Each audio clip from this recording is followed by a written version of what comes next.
Keeping a tidy home may seem like a small task, but for many people, it feels almost impossible.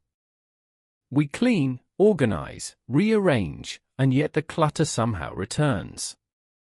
The life-changing magic of tidying by Marie Kondo offers a different way, a gentle, thoughtful method that goes beyond cleaning and touches the heart of how we live. This audiobook takes you on a journey through her ideas, showing how a simple shift in perspective can transform your home, your habits, and your life. Marie Kondo's approach is not about forcing yourself to throw things away or creating strict routines. Instead, it invites you to look at your belongings with honesty and gratitude. Why do we keep things we never use? Why do certain items make us feel lighter, while others seem to drain our energy? In this guide, each chapter explores one step of the KonMari Method, helping you understand not only how to tidy but also why it matters. As you listen, you'll discover that tidying is more than a physical action, it is a powerful emotional reset. It brings clarity, peace, and a deeper connection to the life you want to live.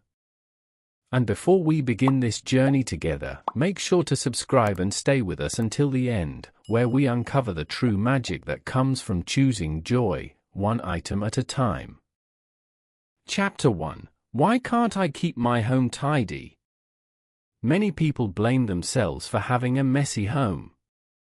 They think they are lazy, disorganized, or simply not good at cleaning. But Marie Kondo reminds us that clutter is rarely a personal failure. It is a natural result of living in a world full of choices, emotions, and responsibilities. A home becomes messy not because we are weak, but because we have never learned a method that truly works. Most of us were taught to clean occasionally, not to transform the way we relate to our belongings. Traditional tidying often focuses on the surface. We move items from one place to another, hide them in drawers, or put them in temporary boxes. For a moment, the room looks better, but the clutter quickly returns. This happens because we never addressed the deeper reason behind the mess. We tried to fix the result, not the cause. Cleaning without reflection is like wiping water from a leaking pipe. No matter how hard you work, the problem keeps coming back. Marie explains that clutter usually comes from two main sources: emotional attachment and fear of letting things go. We hold on to objects because they remind us of who we used to be or who we want to become. Old clothes, unused gifts, forgotten tools, they all carry small stories. At the same time, we fear that if we discard something, we might need it later. This mixture of memory and fear traps us in a cycle of keeping too much. Another reason many people struggle is that they tidy room by room rather than category by category. This method makes it difficult to truly see the full amount of what we own. When you tidy only the bedroom, you may forget about clothes stored in the hallway or boxes hidden in the attic. Because the items are scattered, you cannot make a clear decision about what you want to keep. This confusion leads to frustration and, eventually, to giving up. Marie also notes that our fast-paced lives leave little time for mindful decision-making. We collect items without thinking, accept things we do not need, and postpone tidying because the task feels overwhelming. When the clutter grows, it quietly affects our mood. We become stressed, unfocused, or tired without understanding why. The home reflects the mind, and the mind reflects the home. The good news is that none of this is permanent. You are not bad at tidying, you simply need a method that speaks to your heart, not just your hands. By understanding the emotional and psychological reasons behind clutter, you take the first step toward real change. A tidy home is not the result of constant effort, it is the result of clear decisions and intention. This chapter opens the door to a new way of living, one where your environment supports you, inspires you, and make space for joy. Chapter 2: Start tidying by category, not by room. Most people begin tidying by choosing a room to clean: the bedroom, the kitchen, the living room. It feels logical, but Marie Kondo explains that this approach often leads to frustration. When you tidy by location, items of the same kind remain scattered across the house. You may clean one space beautifully, but the same type of clutter appears again in another room. This creates the illusion that the mess never ends, and the process becomes exhausting. Marie's method introduces a different, more peaceful way: tidy by category, not by place. This means gathering all items of one type, every piece of clothing, every book, every paper, and placing them together in one spot. When you see the full amount at once, you gain clarity. Instead of guessing how much you own, you confront the reality directly and gently. This step is not meant to overwhelm you, it is meant to open your eyes and help you make better decisions. Tidying by category allows you to notice patterns you were never aware of. You may discover that you own multiple versions of the same item, or that you keep objects you no longer use. When belongings are spread out, it is easy to underestimate your possessions. But when everything is gathered, you can finally understand what you truly need and what no longer serves your life. This awareness is the foundation of lasting tidiness. Another reason this method works so well is that each category teaches you something different about yourself. Clothes reveal your habits and identity. Books reflect your interests and dreams. Papers show your responsibilities. By moving through categories one by one, you slowly build confidence in your ability to choose. Every decision becomes easier than the last, and the process becomes more enjoyable and meaningful. Marie encourages you to follow a specific order: start with clothes, then books, then papers, followed by miscellaneous items, and finally sentimental things. This order is gentle on the heart. Beginning with easier categories helps you practice letting go before facing the items that carry deeper emotions. With each category, your decision-making becomes sharper, and you begin to trust your inner sense of what belongs in your life. By the time you finish tidying by category, you no longer feel trapped in a cycle of endless cleaning. Instead, your home starts to reflect your true values. You feel lighter, calmer, and more connected to your surroundings.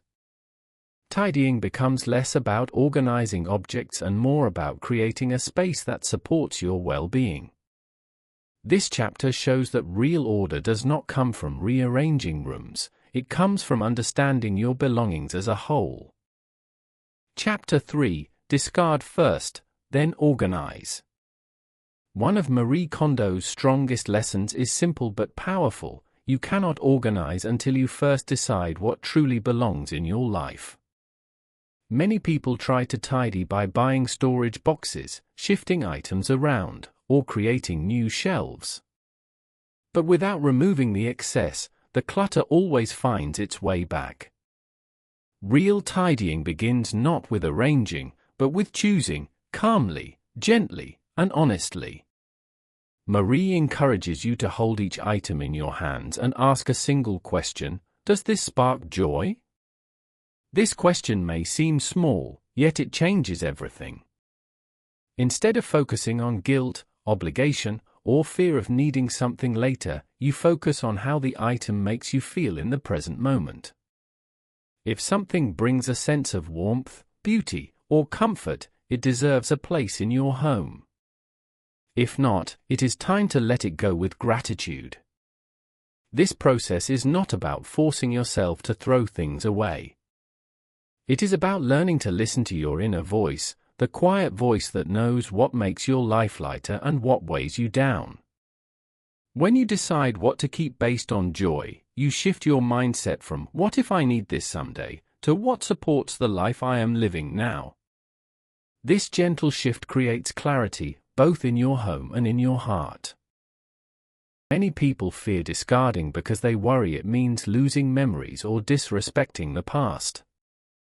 But Marie reassures us that letting go is actually an act of respect. When you thank an item for the role it played in your life, you free it to move on, and you free yourself to grow. You are not throwing something away, you are completing its story with appreciation. Every item that no longer sparks joy is simply ready to rest. Once the excess is gone, organizing becomes surprisingly easy. There is no need for complicated systems or endless rearranging. The belongings you keep naturally fit into your space because they match your true needs. You no longer struggle to find room or battle with overflowing drawers. The home begins to feel open, peaceful, and more welcoming. When only joy remains, tidiness becomes effortless. In the end, discarding is not about having fewer things, it is about making space for more meaning. When your home holds only what brings you happiness, you feel lighter, clearer, and more connected to your daily life. This chapter teaches that tidying starts with the courage to choose joy, and with that choice, your entire environment begins to transform. Chapter 4. Does this item spark joy? The idea of sparking joy is at the heart of Marie Kondo's method. It may sound simple, even a little poetic, but it has a deep and practical meaning. When you hold an item and ask whether it sparks joy, you are not just deciding what to keep, you are learning to understand your emotions, your preferences, and your true self. This question becomes a gentle guide, helping you choose what adds value to your life and what quietly takes away from it. Marie explains that joy is not always loud or dramatic. Sometimes it is a soft feeling, a sense of comfort, peace, or lightness when you touch or look at something. Other times, joy can be a small spark of excitement, a warm memory, or a feeling of harmony. The key is to recognize how your body reacts. Your heart may lift slightly, your shoulders may relax, or you may simply smile without thinking.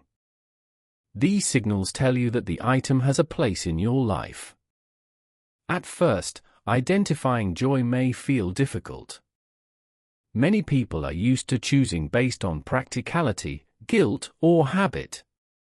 You might think, I should keep this because it was expensive, or I can't let this go because it was a gift. These thoughts make it hard to hear your true feelings. That is why practicing with easier categories, such as clothing, helps you build confidence. As you touch each item, you learn to distinguish between the calm warmth of joy and the heavy feeling of obligation. Marie encourages you to focus on the positive. Instead of asking what to throw away, ask what you love enough to keep. This shift changes the entire experience. Tidying becomes an act of appreciation rather than loss. You begin to surround yourself with things that support your life, reflect who you are, and make you feel good. Over time, you develop your own sense of what joy means, and your decisions become clearer and more natural. As you refine this sensitivity, you may be surprised by what you choose to keep or let go. Sometimes a simple, inexpensive item creates more joy than something luxurious. Other times, objects you have held onto for years no longer match the person you have become. Recognizing these changes is part of the journey. It shows growth, clarity, and a deeper connection to yourself. In the end, that spark joy principle is not just a method for tidying, it is a philosophy for living. When you fill your home with items that genuinely lift your spirit, you create an environment that supports your peace and well-being. Each joyful item becomes a small reminder of the life you want to build. Through this gentle practice, tidying transforms into an act of self-care, helping you create a home and a life filled with meaning and light. Before we continue the book, Don't forget to subscribe and like the video. Your support helps us bring you more amazing audiobooks every week. Chapter 5: How to Let Go of Things. Letting go of belongings is often harder than we expect. Even when we know an item no longer serves us, something inside holds on, memories, emotions, or a quiet sense of guilt. Marie Kondo explains that these feelings are completely natural. We form relationships with our belongings, and releasing them can feel like ending a chapter. But she reminds us that letting go is not a loss, it is an act of kindness toward ourselves and our future. One of the first steps is to acknowledge the emotions that arise. Instead of rushing or pushing yourself, take a moment to breathe and simply notice how you feel. Are you afraid of forgetting a memory? Do you feel guilty because the item was expensive or a gift? These emotions deserve respect. When you recognize them without judgment, you create space for calm, thoughtful decisions. You understand that the feelings are real, but you also learn they do not have to control you. Marie suggests a gentle ritual for letting go: thank the item. It may sound unusual, but expressing gratitude makes the process easier.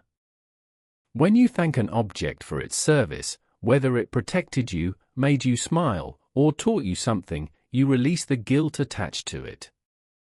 You accept that its purpose in your life is complete.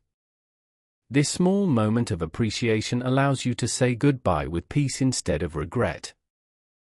Another challenge is the feeling of nostalgia. Objects tied to the past can be especially difficult to release. Old letters, childhood items, souvenirs, each carries a story. Marie reminds us that memories live within us, not inside the objects.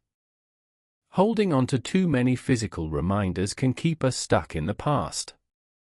By choosing only a few truly meaningful pieces, we honor our experiences without drowning in them. Simplifying our keepsakes helps us stay connected to the present. Marie also encourages practical strategies to make letting go smoother. Gather items of the same kind, hold them one by one, and notice how your body responds. Place items you are unsure about in a temporary maybe pile and return to them later with a clearer mind. Taking breaks when emotions become strong is also helpful. Tidying is not a race, it is a gentle journey through your history, your habits, and your heart. In the end, learning how to let go is a form of personal growth. Each item you release creates space for clarity, calm, and new opportunities. Instead of feeling heavy or guilty, you begin to feel lighter and more connected to the life you want to live. This chapter teaches that saying goodbye can be soft, respectful, and freeing. When you let go with gratitude, you open the door to a home and a mind filled with joy and intention. Chapter 6: Clothing and the Secrets It Reveals. Clothing is often the first category Marie Kondo asks you to tidy because it teaches you so much about yourself. When you gather every piece of clothing you own into one place, you begin to see patterns, your favorite colors, your forgotten purchases, and the styles that no longer match who you are. Clothes silently reflect your identity, your habits, and even your emotions. As you sort through them, you gain insight into the person you were and the person you are becoming. Marie's folding method is simple yet transformative. Instead of stacking clothes in tall piles, she teaches you to fold each item into a small, neat rectangle that can stand upright. This Japanese-style folding is gentle on the fabric and calming to the mind.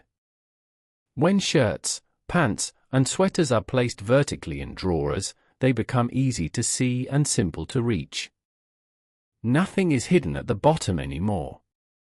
Each piece of clothing has its place, and opening your drawer becomes a quiet moment of joy. Folding with care is not just a technique, it is a practice of mindfulness. As you run your hands over the fabric and smooth each fold, you connect with your belongings in a soft, respectful way. You begin to appreciate what you have instead of treating clothes as disposable objects. The act of folding becomes a small ritual of gratitude, reminding you that your clothing supports you every day, protects you, and expresses your personality. Storing clothes so that they are visible also changes the way you interact with them. When you can see everything at once, you naturally choose items that make you feel good. You stop wearing the same few pieces out of habit, and you start enjoying your wardrobe fully. This visibility reduces stress and saves time. Getting dressed becomes an enjoyable moment instead of a rushed routine, helping you begin each day with clarity and confidence. Marie also encourages organizing by category rather than by season. Instead of separating winter items from summer ones, keep everything together so you always know what you own. This prevents overbuying and helps you stay aware of what still brings joy and what does not. Over time, you learn which fabrics you prefer, which fits make you comfortable, and which styles reflect your true self. Your wardrobe naturally becomes simpler, lighter, and more meaningful. By the end of the clothing category, your closet and drawers will feel calm and alive at the same time. You will own fewer pieces, but each one will matter more. The routine of choosing outfits will become easier, and the sense of order will gently spread to other parts of your home and life. This chapter shows that tidying clothes is not just about organization, it is about discovering your identity, respecting your possessions, and creating a daily environment that supports joy. Chapter 7: Tidying Books, Keeping Only What Truly Matters.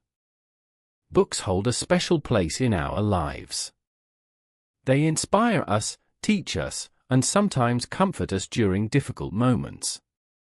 Because of this emotional connection, tidying books can feel more challenging than tidying clothes. Marie Kondo reminds us, however, that a home filled with unread, outdated, or unwanted books can create quiet mental clutter.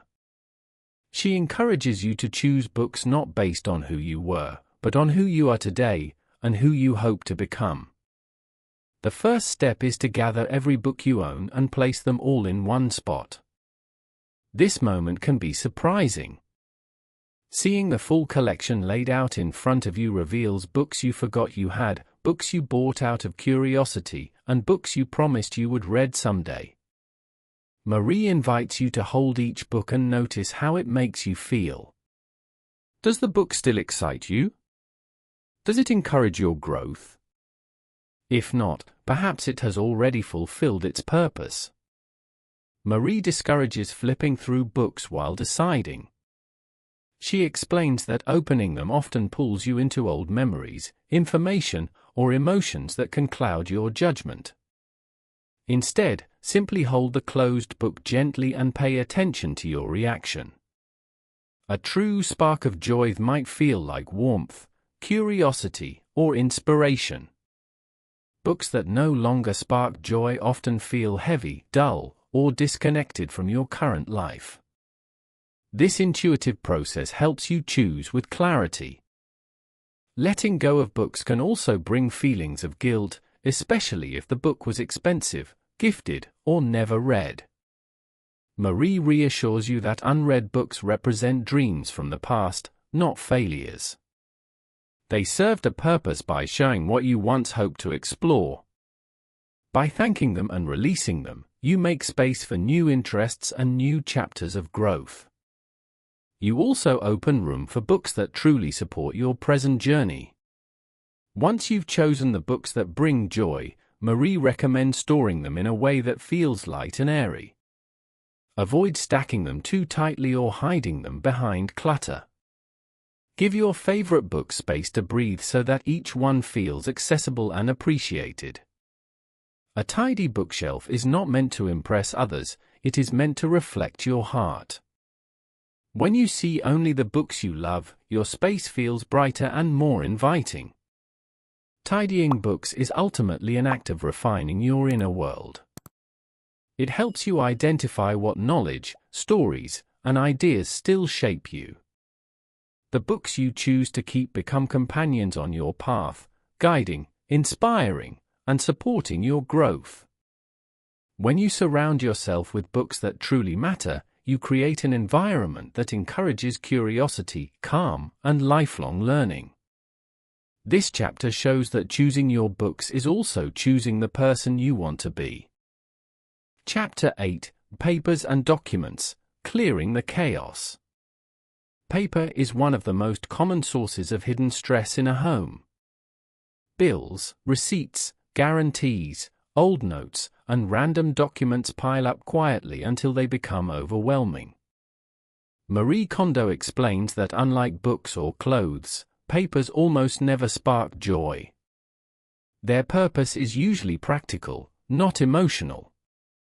That is why the goal with papers is simple: keep only what you truly need, and confidently discard the rest.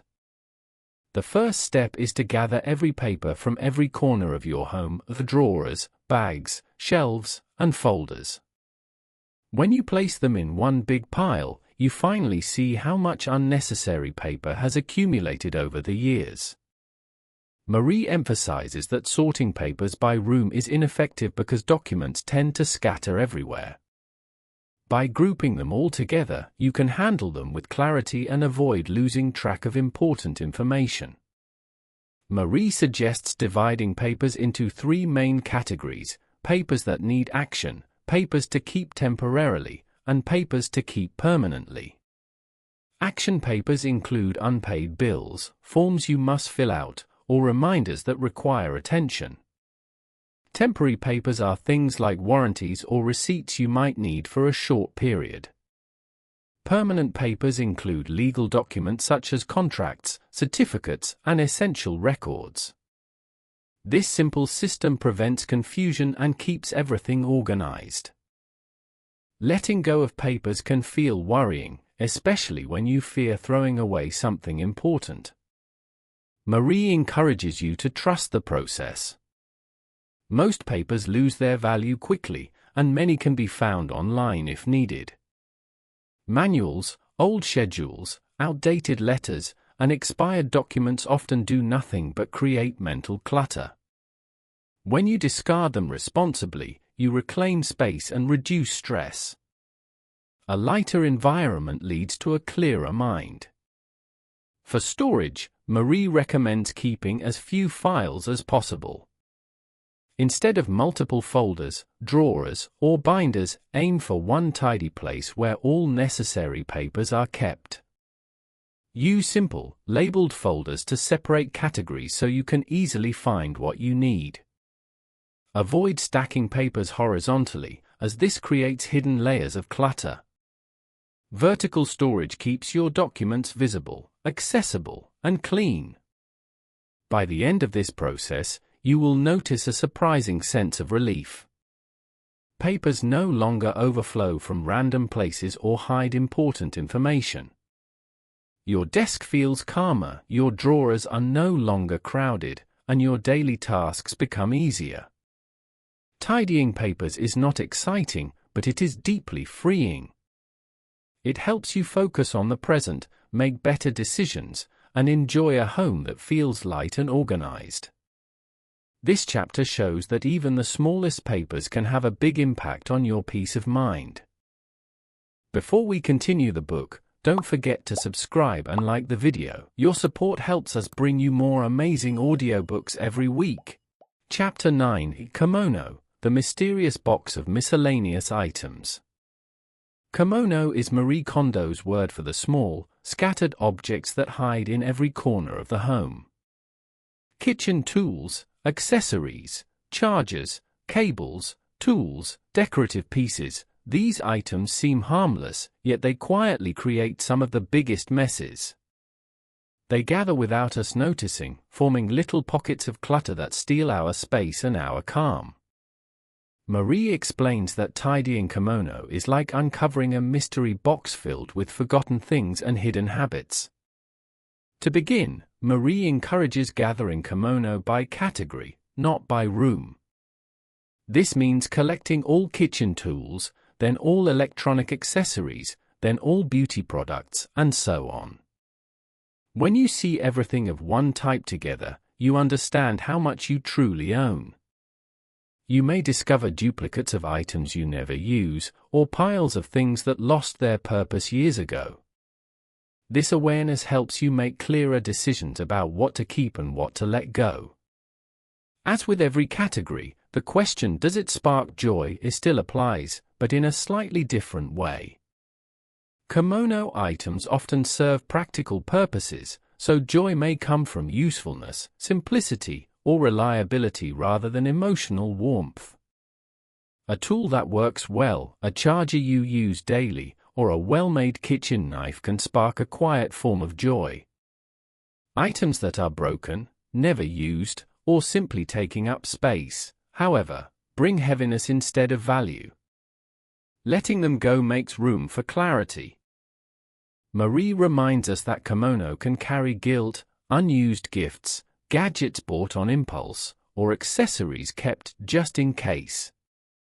Holding on to these items traps you in old decisions. By thanking them and releasing them, you free yourself from unnecessary weight. You learn that it is okay to let go of things that no longer support your life today. Each discarded item becomes a step toward a home filled only with purpose and peace. When it comes to storage, simplicity is key. Marie recommends keeping kimono in clearly defined places, avoiding the temptation to scatter items in random drawers or boxes. Use small trays, dividers, or containers to give everything a specific home. Store items vertically when possible, and keep surfaces free. When things have a place, you stop losing them, buying duplicates, or wasting time searching. Order becomes natural instead of forced. Tidying kimono transforms more than your drawers and shelves, it transforms your habits. You begin to notice how often small objects enter your home and how rarely you question whether they truly belong.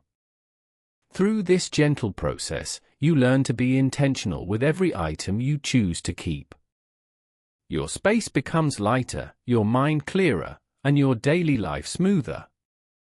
This chapter reveals the hidden power of the mysterious box. Once you master kimono, the whole home begins to breathe with calm and harmony.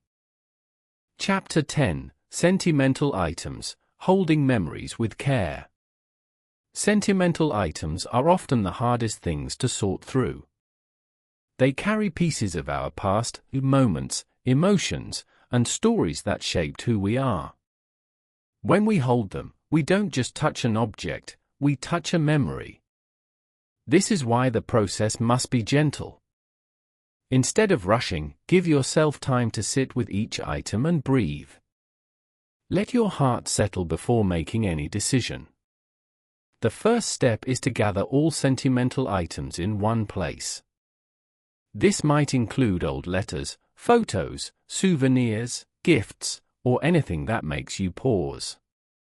Seeing everything together helps you understand the weight these objects hold in your life.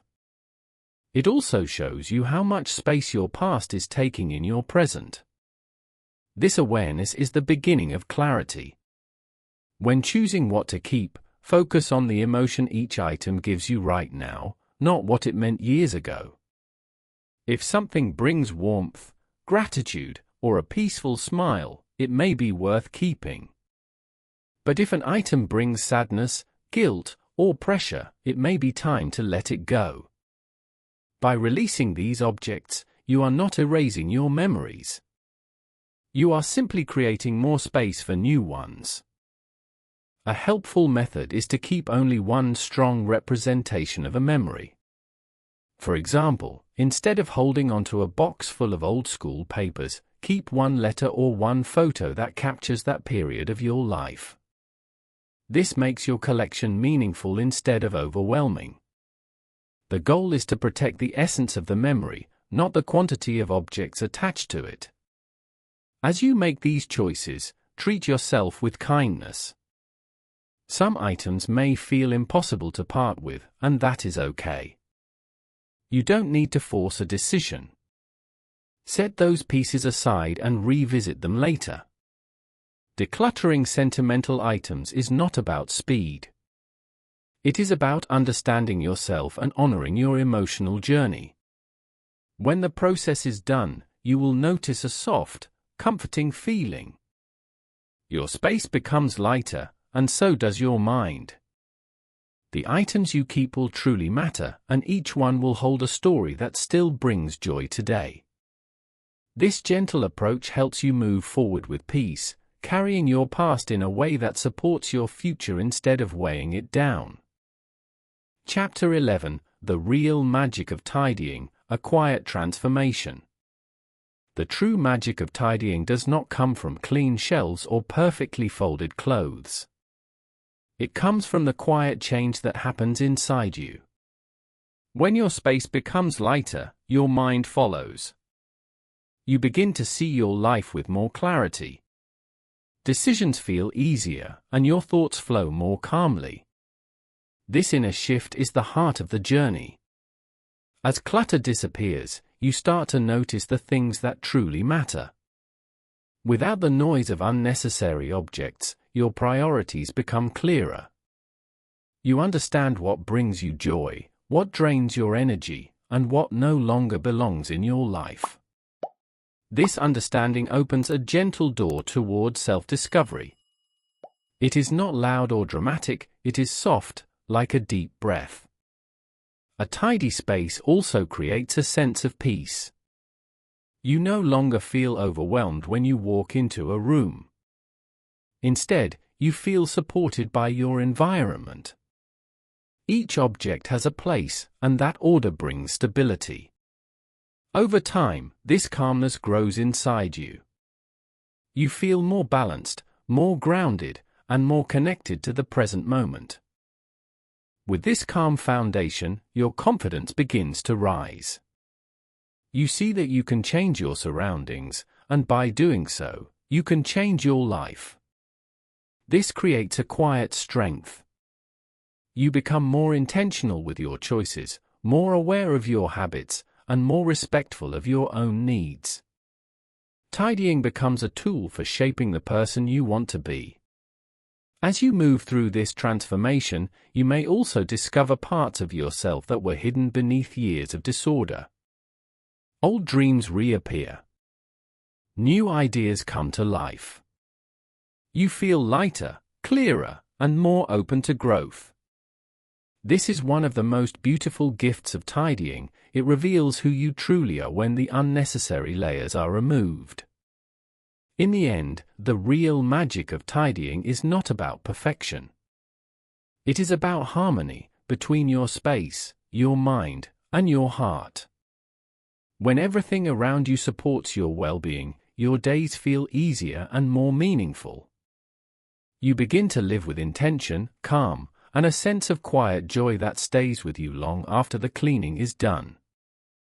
As you reach the end of this journey, take a moment to look at the space around you and the space within you. Tidying is not just a task you complete, it is a gentle shift toward a clearer, calmer life. Each item you chose to keep now has meaning, and each item you released has opened a little more room for peace and intention. With every drawer you organized and every object you sorted, you practiced choosing yourself. You learn to listen to what truly matters and to let go of what no longer supports your growth. This new awareness will stay with you, guiding your decisions and helping you create a life filled with comfort, clarity, and joy. And now, as you step forward, remember that tidying is not an end, it is a beginning. You have created a home that reflects who you are, and you have built habits that will shape your future with purpose. Keep embracing simplicity, trust your sense of joy, and let your space continue to support the person you are becoming.